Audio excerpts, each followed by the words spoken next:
Good morning from the second age of reason.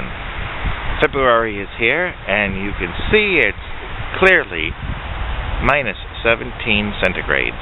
If you want to know what it is in other temperatures, do some math. But I'm here today to talk about a sort of a controversial subject, the subject of gun control. It seems as though there are more and more tragedies unfolding across our nation, or even the world, where somebody goes nuts and then they shoot a bunch of people, and suddenly there's an outcry for gun control. And I want to talk about a few topics on there. First of all, there's victims of the current situation. They are victims, and the perpetrators are criminals. Period, the end. But now we have to say, is there ways of preventing it? And some would say, well, let's just ban guns. And they're trying to do compromises by banning certain kinds of guns and certain ways of doing ammunitions. But I want to mention that it's your constitutional right at the present, the Second Amendment. The freedom to keep and bear arms shall not be infringed. Keeping and bearing should define those. I think it means owning and carrying around. And not infringed means you shouldn't have all these rules about it. Government should just leave it alone. And next, the word arms. They didn't say guns, so that kind of made it more generic. But you could have used the word weapons. But they didn't. They used the word arms, which is like the word army.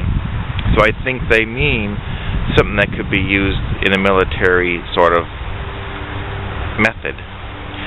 So I think that was what the intent was of the Constitution. To say, people, you are now the new American Army. Everyone is.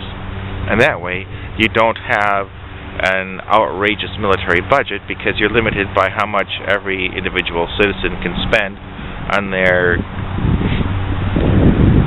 arms of choice and ammunition. So that's one aspect, and I want you to think carefully about whether people would consider giving up something that is your constitutional right, because once you give up one, what'll be next?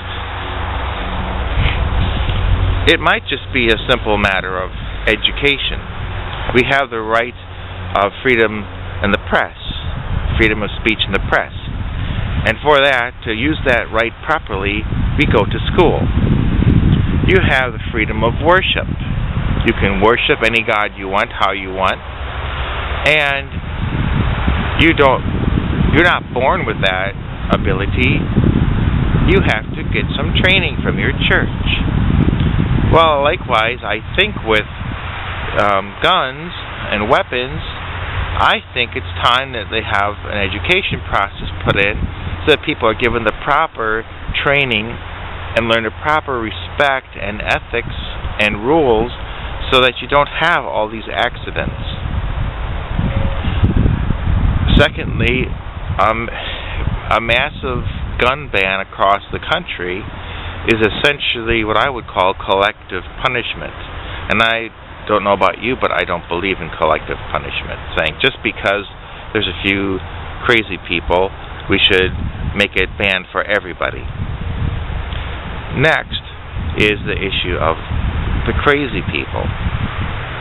Now, perhaps if these people had the proper mental health care, this could have been avoided as well. And I believe it was Joe Rogan or somebody who simply framed the question like this.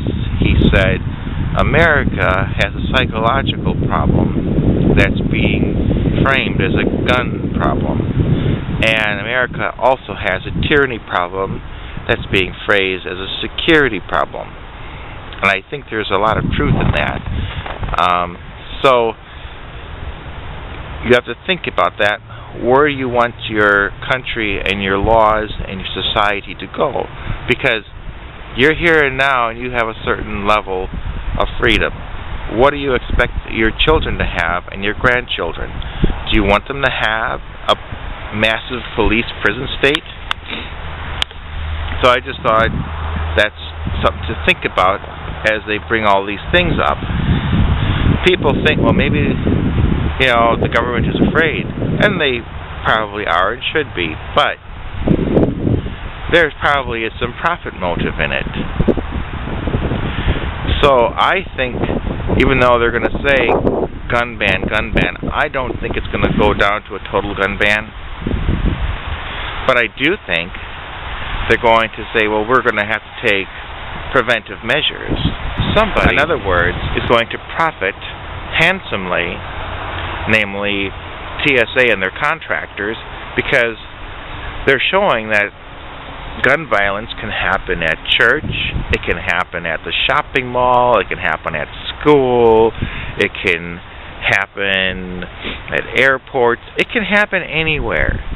So right now the TSA is mostly in airports, but you can be pretty sure that if the gun ban doesn't come through really strong and effective, they're going to put TSA everywhere. TSA checkpoints in all the roads. TSA this and TSA that to make you safe. So I just thought I would bring that out because that's probably one of their ulterior motives. Now, the other thing I was thinking is maybe they really are concerned for your safety because, in this day and age, there seems to be lots of wars and things going on and violence, and it kind of makes you wonder, why do people participate in it? Why do they just even say, I want to go out and, join a militia or an army or whatever? Why do they do that?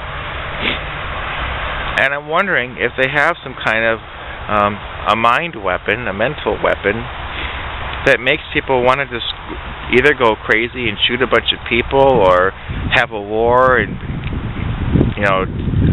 it's just a whole psychic mindset, I think. And if you have all these weapons and you happen to be walking into one of these, I don't know if it's a field, if it's a chemical, if it's a biological agent that makes you go crazy, it could make you also go crazy. Because can you imagine such a thing, that you would have this and you would have an army coming at you, that when you use this weapon on that field, the soldiers would all go kind of nuts and have friendly fire and they would destroy themselves? So I'm just thinking, if they have such a weapon like this, the citizens might not want to be heavily armed because, it wouldn't take much to push over the edge or for this agent to work in your mind, and it could be pretty bad. So I don't know. I was just thinking, what could be going on that's causing things to happen like they've been happening in Libya and Syria.